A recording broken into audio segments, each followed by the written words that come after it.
ಹಾಗಾಗಿ ಇವರು ಈ ತರದ ಹೇಳಿಕೆಗಳನ್ನ ಕೊಡೋದ್ರಲ್ಲಿ ಭಾರಿ ಫೇಮಸ್. ನಮಗೆ ಮುಸಲ್ಮಾನ್ ಓಟ್ಸ್ ಬೇಡ, ನೀವೇನು ಸಾಬ್ರು ಹುಟ್ಟಿರೋ ಯಾರಿಗೆ ಹುಟ್ಟಿರಿ, ಈ ಥರದೆಲ್ಲ ಹೇಳಿಕೆಗಳನ್ನ ನಾವು ಕೇಳಿ ಕೇಳಿ ಕೇಳಿ ಕೇಳಿ ನಮಗೂ ಸಾಕಾಗಿ ಹೋಗಿದೆ. ಬಟ್ ಅವ್ರೇನು ಹೇಳೋದು, ನಮ್ಮನ್ನು ಬೈರಿ, ಮುಸಲ್ಮಾನರ ಬೈರಿ ಅಥವಾ ಮುಸಲ್ಮಾನ ವ್ಯಕ್ತಿಗಳನ್ನ ಬೈರಿ, ಆದರೆ ನಮ್ಮ ಪ್ರವಾದಿ ಮಹಮ್ಮದ್ ಪೈಗಂಬರ್ ಅವರನ್ನ ಬೈಯೋದು ನಾವು ಯಾವುದೇ ಕಾರಣಕ್ಕೂ ಅದನ್ನ ಸ್ವೀಕರಿಸಲ್ಲ ಅಂತ. ಹಾಗಾದ್ರೆ ಅಂಥದ್ದು ಏನಂದ್ರು ಸಾಹೇಬ್ರು ಹೊಸದಾಗಿ ಅಂತ. ತಾವು ಹುಬ್ಬಳ್ಳಿಯವರು, ಹುಬ್ಬಳ್ಳಿಯಲ್ಲಿ ಬಾಣಿ ಓಣಿ ಅಂತ ಐತೇನು? ಓಕೆ, ಹುಬ್ಬಳ್ಳಿಯ ಬಾಣಿ ಓಣಿಯಲ್ಲಿ ರಾಮನವಮಿ ದಿನ ಭಾಷಣ ಮಾಡುವಾಗ ಅವ್ರಿಗೆ ಗೊತ್ತಲ್ಲ.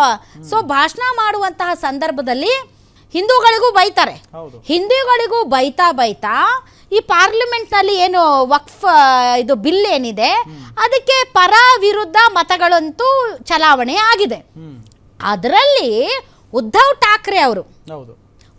ಠಾಕ್ರೆ ಅವರು ಬಿಲ್ ವಿರುದ್ಧ ಮತವನ್ನ ಚಲಾಯಿಸ್ತಾರೆ. ಆ ವಿಚಾರಕ್ಕೆ ಸಂಬಂಧಪಟ್ಟಂತೆ ಸಾಹೇಬ್ರು ಒಂದು ಹೇಳಿಕೆ ಕೊಟ್ಟಿದ್ದಾರೆ. ಆ ಹೇಳಿಕೆ ಈಗ ಅವರಿಗೆ ಬೂಮ್ರ್ಯಾಂಗ್ ಆಗುವಂತ ಎಲ್ಲ ಸಾಧ್ಯತೆ ಇದೆ. ಹಾಗಾದ್ರೆ ಏನ್ ಹೇಳಿಕೆ, ಹುಬ್ಬಳ್ಳಿಯಲ್ಲಿ ಇವರು ಕೊಟ್ಟಂತ ಆ ಹೇಳಿಕೆ ಏನು? ಬನ್ನಿ ನೋಡೋಣ. ನಮ್ಮ ಹಿಂದೂಗಳೊಳಗೆ ಸಾಬುಕ್ಕಿಂತ ಹೆಚ್ಚು ಅವರಿಗೆ ಹುಟ್ಟದಂಗೆ ಅದಾರ. ವಕಫ್ ಕಾನೂನಿಗೆ ಹಿಂದೂಗಳು ಯಾರು ಬಾಳಾ ಸಾಹೇಬ್ ಠಾಕ್ರೆ ಮಗ ವಿರೋಧ ಮಾಡ್ತಾನ. ಎಂತ ಬಾಳಾ ಸಾಹೇಬ್ ಠಾಕ್ರೆ ರೀ, ಅವ್ರಿಗೆ ಕೇಳಿದ್ರು ಪತ್ರಕರ್ತರು, ನೀವು ಹಿಂದೂ ಹುಚ್ಚಿದ್ದೀರಿ ಅಂತೇಳಿ. ಐ ಆಮ್ ಮ್ಯಾಡ್ ಹಿಂದೂ, ನಾನು ಹಿಂದೂಗಾಗಿ ಹುಚ್ಚಿದ್ದೀನಿ ಅಂತ ಹೇಳಿದ್ರೆ ಯಾರು ಬಾಳಾ ಸಾಹೇಬ್ ಠಾಕ್ರೆ ಅವರು. ಆದ್ರೆ ಅವ್ರ ಮನೆಯಾಗ ಬಂದು ಮೊಹಮ್ಮದ್ ಪೈಗಂಬರ್ ಹುಟ್ಟಿದ್ರು. ನಾ ಹುಚ್ಚದೀನಿ ಹಿಂದುತ್ವಕ್ಕ, ಐ ಆಮ್ ಮ್ಯಾಡ್ ಹಿಂದೂ ಅಂತ ಅಂದ್ರು ಠಾಕ್ರೆ ಅವರು. ಅವ್ರ ಮನ್ಯಾಗ ಒಂದು ಮೊಹಮ್ಮದ್ ಪೈಗಂಬರ್ ಹುಟ್ಟೈತಿ. ಇದೇ ವಿವಾದ. ಮೊಹಮ್ಮದ್ ಪೈಗಂಬರ್ ಅವರು ಪ್ರವಾದಿಗಳು. ಸೊ ಅವರ ನೀವು ಒಂದು ಬೇರೆ ಯಾರೋ ಮುಸಲ್ಮಾನರ ಹೆಸರು ಮೊಹಮ್ಮದ್ ಗೋರಿ, ಮೊಹಮ್ಮದ್ ಗಜ್ನಿ ಅಂತಾದ್ರೆ ಹೇಳ್ಬೋದು. ಒಂದು ಉದಾಹರಣೆಗೆ ಹೇಳೋದು ನಾನು, ಅದು ಹೆಸರು ಅಷ್ಟೇ.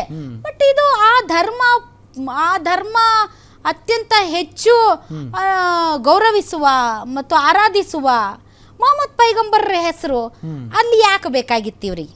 ನಿಜ, ಅವ್ರಿಗೆ ಗೊತ್ತಲ್ಲ, ಅವರು ಒಬ್ಬರು ಸಂಸದರಿದ್ರು, ಕೇಂದ್ರ ಸಚಿವರಿದ್ರು, ಈಗ ಶಾಸಕರಿದ್ದಾರೆ.